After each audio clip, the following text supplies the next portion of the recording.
Bismillahirrahmanirrahim. Assalamualaikum warahmatullahi wabarakatuh. Perkenalkan nama saya Triani dengan NIM 22151030. Saya akan membahas tentang analisis hazard di lingkungan kerja. Saya memilih kantin Universitas Muhammadiyah untuk tugas counseling industri. Yang pertama, pembahasan. Ada pengenalan proses kerja, penilaian bahaya pada proses kerja, upaya pengendalian bahaya.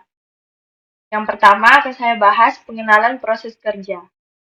Ini adalah pengenalan proses kerja di kantin Universitas Muhammadiyah dimulai dari pengolahan makanan, proses penyajian makanan, proses pelayanan, membersihkan alat masak, merapikan kantin, dan membersihkan kantin. Selanjutnya ada penilaian bahaya pada proses kerja. Yang pertama ada bahaya kimia, yaitu iritasi kulit. Paparan deterjen, pembersih, atau bahan kimia lainnya dapat menyebabkan iritasi kulit atau reaksi alergi kepada karyawan di kantin. Yang kedua ada risiko kebakaran. Beberapa bahan kimia seperti pelarut atau bahan pembersih tertentu dapat bersifat mudah terbakar. Yang kedua ada bahaya ergonomi yang sangat banyak ditemukan pada karyawan di kantin Universitas Muhammadiyah, mulai dari posisi tubuh yang canggung, posisi tubuh yang tidak ideal saat bekerja, seperti berdiri terlalu lama, atau duduk dengan postur tubuh yang tidak baik, dan membungkuk saat menyiapkan makanan dapat menyebabkan stres otot dan kelelahan. Selanjutnya ada performa repetitive motion atau aktivitas yang berulang-ulang seperti memasak sayuran atau memasak makanan, menyajikan makanan dapat menyebabkan tekanan pada jaringan muskuloskeletal dan meningkatkan risiko cedera kronis. Selanjutnya ada bahaya fisik seperti cedera akibat jatuh. Permukaan lantai yang licin atau tidak rata bisa menyebabkan pekerja terpeleset. Yang kedua, kecelakaan alat. Terkena alat pemotong seperti pemotong. Contohnya seperti tangan yang tersayat pisau dapur saat memotong-motong sayuran atau sebagainya seperti bawang. Selanjutnya ada risiko terluka. Pekerja berisiko terkena luka bakar dari wajan saat memasak. Selanjutnya ada bahaya biologi seperti penyakit zoonosis. Paparan terhadap hewan misalnya di kantin itu contohnya ada kucing, tikus, dan kecoa yang dapat membawa penyakit. Selanjutnya ada kondisi kebersihan yang buruk. Lingkungan kerja yang tidak higienis dapat meningkatkan risiko penyebaran penyakit. Selanjutnya ada bahaya psikologi, seperti konflik interpersonal. Hubungan yang buruk dengan rekan kerja atau manajemen dapat menyebabkan ketegangan dan meningkatkan stres. Selanjutnya ada stres kerja.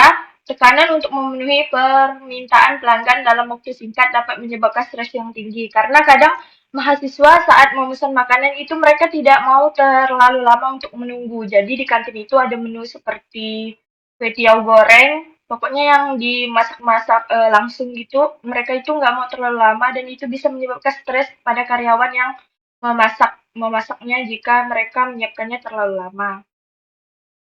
Selanjutnya, yang ketiga itu upaya pengendalian bahaya. Saya ada memberikan sedikit contoh seperti saat karyawan kantin mengolah makanan. Nah, ini ada foto dokumentasinya. Bahayanya itu bahaya fisik, tangan yang terkena panci tadi seperti yang sudah saya jelaskan. Ini dapat menyebabkan tangan terkena luka bakar yang dapat menghambat pekerjaan. Nah, resikonya itu banyak sekali, biasa mengalami gejala seperti kemerahan, bengkak, nyeri, dan kemungkinan lepuhan. Jadi, tangan karyawan itu bisa terkena lepuhan, nanti itu dia agak susah untuk memasak.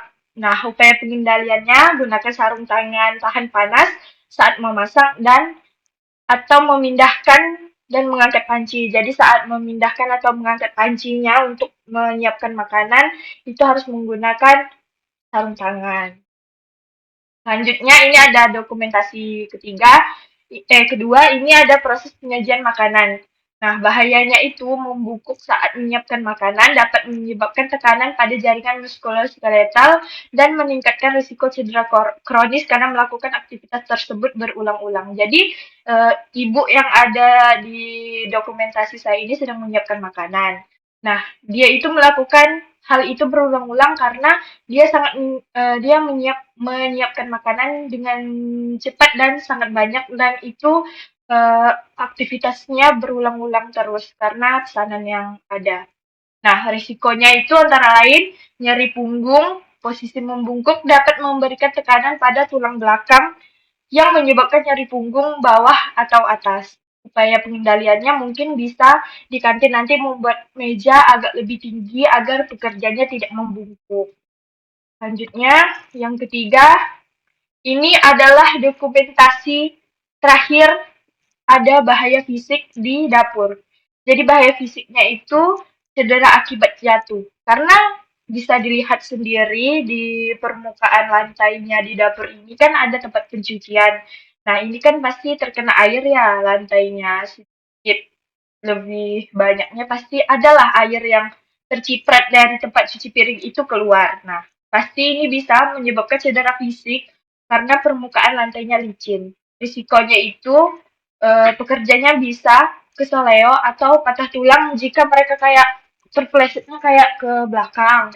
Terus bisa jadi memar, cedera kepala, cedera punggung. Upaya pengendaliannya mungkin bisa nanti dari bapak-bapak atau ibu-ibunya karyawannya itu diberikan alas kaki yang layak lah yang tepat agar mengurangi resiko tersebut. Yang kedua, perbaikan lantai. Yang ketiga, penggunaan mat anti slip itu kayak matras gitu. Bukan matras sih sebenarnya. Jadi lantainya tuh diberikan alat biar lantainya tuh tidak licin. Nah, yang kedua, ini bahayanya ada dua, seperti bahaya biologi. Nah, bahaya biologinya di sini adalah kondisi kebersihan yang buruk. Bisa kita lihat, ini lingkungan kerjanya tidak higienis. Nah, dapat meningkatkan risiko penyebaran penyakit.